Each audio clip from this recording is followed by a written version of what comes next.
यह हमें सिखाती भी है।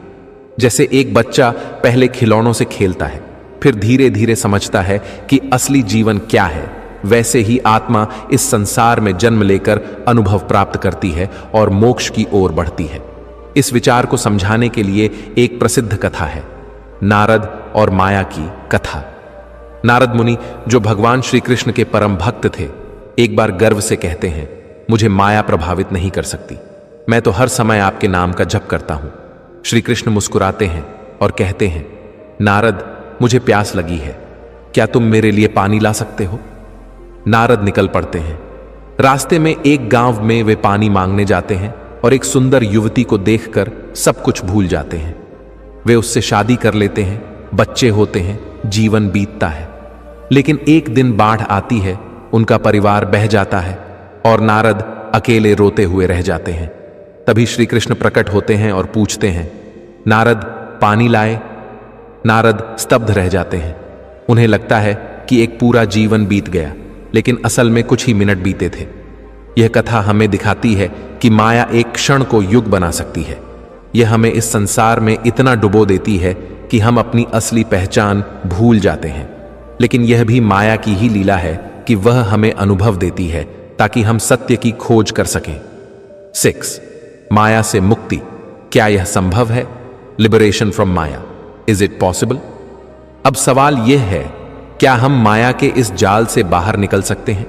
क्या हम उस सत्य को देख सकते हैं जो माया के पर्दे के पीछे छिपा है?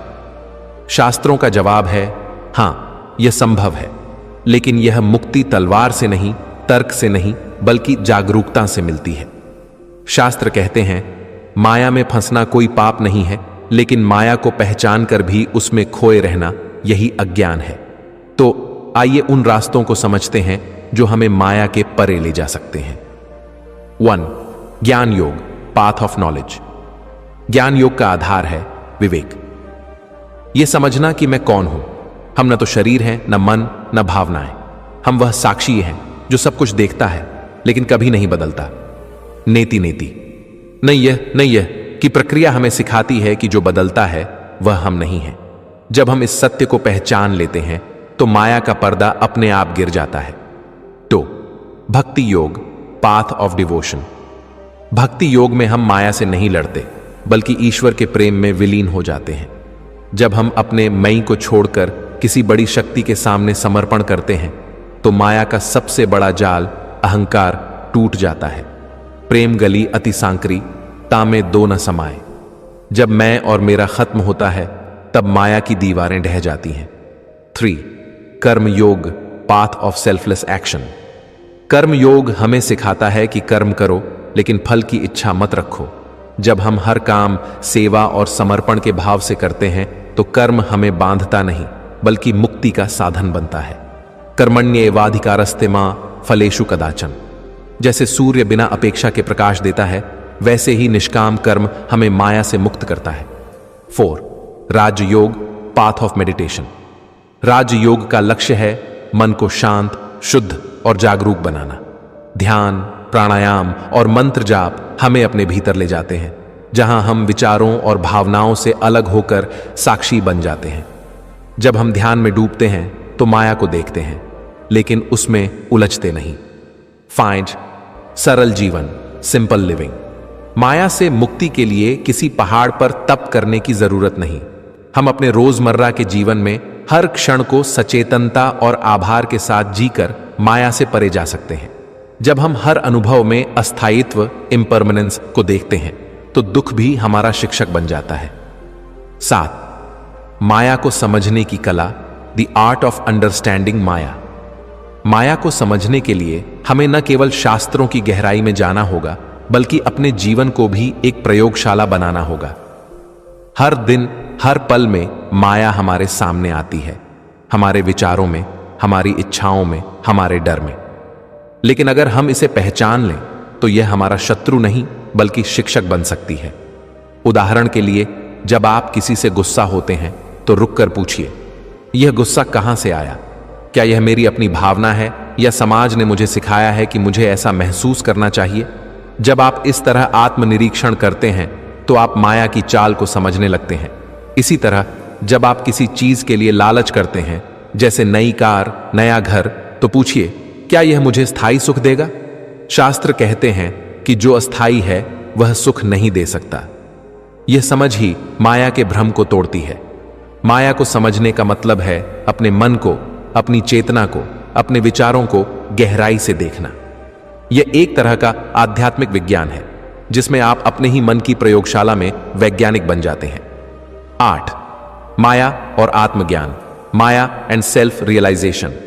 माया का अंतिम लक्ष्य है हमें आत्मज्ञान की ओर ले जाना। शास्त्र कहते हैं तत्वमसि, तुम वही हो, वही ब्रह्म, वही परम चेतना। माया हमें इस सत्य से दूर रखती है, लेकिन वही माया हमें इस सत्य तक पहुंचाने का रास्ता भी दिखाती। माया का क्या अर्थ होता है? माया का अर्थ होता है जो नहीं है, जो वस्तुतः नहीं है, पर ऐसी प्रतीति होती है कि है। सपना, रात तुम देखते हो, सुबह जाग के पाते हो नहीं, मगर जब देखा था तब था, और ऐसा लगता था खूब है। डर भी गए थे सपने में, आह्लादित भी हो गए थे सपने में। धन पा लिया था तो छाती से लगा लिया था, डाकुओं ने हमला कर दिया था तो रो लिए थे, तड़फ लिए थे, सब हो गया था। तुम्हारे सपने में सारा संसार तो हो जाता है, फिर भी तुम्हें एक बात ख्याल नहीं आती कि जब संसार सारा का सारा सपने में हो जाता है तो कहीं ऐसा ना हो कि सारा का सारा संसार सपना ही हो। ऐसा क्या है संसार में जो तुम्हारे सपने में नहीं होता? तुमने ऐसी कोई चीज देखी है संसार में जो सपने में नहीं होती या नहीं हो सकती, या ऐसी कोई अनिवार्यता है कि सपने में न हो सके? जब सब कुछ सपने में हो सकता है जो बाहर हो रहा है, तो कभी तो जाग के सोचो, कभी तो इस पे विचार करो, कहीं ये भी खुली आंख का सपना ना हो। फिर रात तुम इस सपने को भूल जाते हो। तुम भिखारी हो, रात तुम भूल जाते हो कि तुम भिखारी हो और वृक्ष के नीचे सोए हो। रात तुम सपना देखते हो कि सम्राट हो, सोने के महल हैं तुम्हारे, और दिन भर वर्षों वर्षों की याददाश्त कि मैं भिखारी हूं ऐसे बह गई जैसे पानी पर लिखी लकीर। जरा भी याद नहीं आती, जरा भी ख्याल नहीं आता कि पागल तू ये क्या सोच रहा है, कहां के सोने के महल। सड़क के किनारे सोया है और वो आ रहा है सिपाही, अभी उठाएगा बीच रात में और भगाएगा यहां से। तू कहां के सपने देख रहा है? और कितने दिन से तुम भिखमंगे हो सकता है 50 साल से तुम भिखमंगे हो, लेकिन 50 साल का निरंतर का अनुभव इतना काफी नहीं है कि एक सपने को तोड़ दे। नहीं, नहीं काफी है। क्या मूल्य होगा इस सच्चाई का जो 50 साल की सच्चाई और एक क्षण भर में उठे हुए सपने की तरंग को भी नहीं तोड़ पाती। सपने से ज्यादा नहीं हो सकती। इस सच्चाई का कोई मूल्य नहीं। यह भी एक और तरह का सपना है बस। और भी तुमने एक बात ख्याल की कि जब तुम सुबह जागते हो तो रात का सपना तो थोड़ा थोड़ा याद भी रह जाता है कभी कभी, लेकिन दिन का सपना जब तुम रात सोते हो तो बिल्कुल याद नहीं रहता। इसका क्या अर्थ होगा? इसका अर्थ होगा कि दिन का सपना रात के सपने से भी कमजोर सपना है। ये तो सीधे गणित की बात है। रात का सपना याद रह जाता है कभी कभी, थोड़ा बहुत सरकता याद रह जाता, धुंधला धुंधला सा। लेकिन दिन के सपने तो रात में धुंधले भी याद नहीं रहते। जरूर रात के सपने की लकीर ज्यादा गहरी, थोड़े दिन में भी प्रवेश करती, मगर दिन का सपना बिल्कुल झूठा मालूम पड़ता है, रात में जरा भी प्रवेश नहीं करता। माया का अर्थ है स्वप्न, जो है नहीं पर प्रतीत होता है कि है। और चूंकि प्रतीत होता है तुम सब कुछ उस पर दांव लगा देते हो। और सब कुछ दांव पे लगा के गंवा देते हो, क्योंकि वहां कुछ है नहीं, मिलने को कुछ भी नहीं है। दांव कितना ही लगाओ, जिंदगी में पाओगे क्या? एक दिन जब मरोगे तो तुम्हारे हाथ खाली होंगे, पछतावे के सिवाय तुम्हारी आत्मा में और कुछ भी ना होगा। जरा सोचो। और ऐसा नहीं कि जिंदगी तुमने ऐसी ही गंवाई थी, तुमने बड़ी कमाई की थी, तुमने पद पाया, प्रतिष्ठा पाई, यश पाया, नाम कमाया, धन कमाया, यह वह, बड़े मकान बनाए, महल बनाए, और मरते वक्त जरा सोचो, कल्पना करो कि मौत आ गई। अब तुम्हारे हाथ में क्या है? सब कमाई गमाई हो गई, सब महल सपने जैसे खो गए।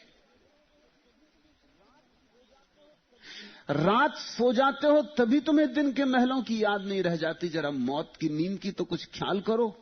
जब मौत की गहरी नींद आएगी, सब सपाट हो जाएगा। फिर न तो पत्नी की है याद, न पति की, न बेटे की, न यश, न अपयश, सब पड़ा धरा रह गया।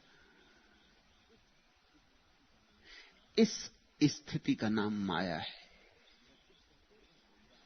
रज्जब कहते, राम राय, हे राजा राम, महा कठिन यह माया है, तो झूठी पर बड़ी जटिल, बड़ी लुहावनी, बड़ी मनभावनी, खींच खींच लेती, भूल भूल जाते। तुमने कभी देखा? फिल्म देखने गए हो, जानते हो अच्छी तरह भली भांति कि पर्दे पे कुछ भी नहीं है, फिर भी भूल भूल जाते हो। लोगों की आंखें गीली हो आती, आंसू गिरने लगते, संकोच आता है, जल्दी से अंधेरे में आंसू पोंछ लेते हैं अपने रुमाल से। ख्याल भी आ जाता है कि मैं ये क्या कर रहा हूं, किस बात के लिए रो रहा हूं। वहां कुछ भी नहीं है पर्दे पर, सिर्फ धूप छांव का खेल है। मगर इससे कुछ फर्क नहीं पड़ता। थोड़ी देर में फिर तुम भूल गए, फिर लीन हो गए, फिर मानने लगे वो जो पर्दे पर है उसको सच। एक देहात में फिल्म आई, पहली ही फिल्म थी। जो लोग गांव के देखने आए थे, उन्होंने पहला शो भी देखा, और दूसरे शो में भी वो टिकट लिए बैठे रहे, वो जाए ही ना। फिल्म वही। तीसरे शो में भी मैनेजर ने कहा कि भाई तुम जाओ, दूसरे लोग, उनका हम जाएंगे नहीं। पूछताछ की तो वो एक दूसरे की तरफ देख के हंसे। अगर उनका कुछ बताओ भी, तुम जाते क्यों नहीं? फिल्म तुम देख चुके 2 बार, फिर दूसरे लोगों को भी देखना, पूरा गांव देखने को उत्सुक है, तुम हटते नहीं। वो कहते हैं आप पैसा ले लो, हम जाते नहीं यहां से। तब एक आदमी ने बताया कि अब आप नहीं मानते तो हम बता देते। फिल्म में एक दृश्य आता है, एक तालाब है और उस पर एक सुंदरी स्त्री अपने कपड़े उतार के स्नान करने उतर रही। उसने करीब करीब सारे कपड़े उतार दिए, बस आखिरी कपड़ा उतारने को है, तभी एक रेलगाड़ी गुजर जाती और उसकी आड़ में वो सब मामला खड़ा हो जाता। तब तक वो स्त्री तालाब में उतर के तैरने लगी। तो उसने कहा हम बैठे हैं कि कभी तो रेलगाड़ी लेट होगी, आज नहीं कल, कल नहीं परसों, कोई रोज ही टाइम पे तो आने वाली नहीं। कभी ना कभी तो। इसलिए गांव का कोई आदमी जाने वाला नहीं है जो यहां अंदर बैठे, वो दृश्य को पूरी देख के जाएंगे। तुम हंस सकते हो, लेकिन तुमने भी वही मूढ़ता बहुत बार की है। किताब पढ़ते वक्त, उपन्यास पढ़ते वक्त भी तुम ऐसे रसलीन हो गए हो कि कहानी को सच मान लिया है। और जब तुम सच मान लेते हो तो बात सच हो जाती है। भूत प्रेत की कोई कहानी पढ़ी रात में अंधेरे में एकांत में, फिर घबराहट लगने लगती। फिर अपने ही लंगोट टंगा है, वो दिखता है कि कोई आदमी हाथ फैलाए खड़ा है, एक चूहा गुजर जाता है और छाती धक।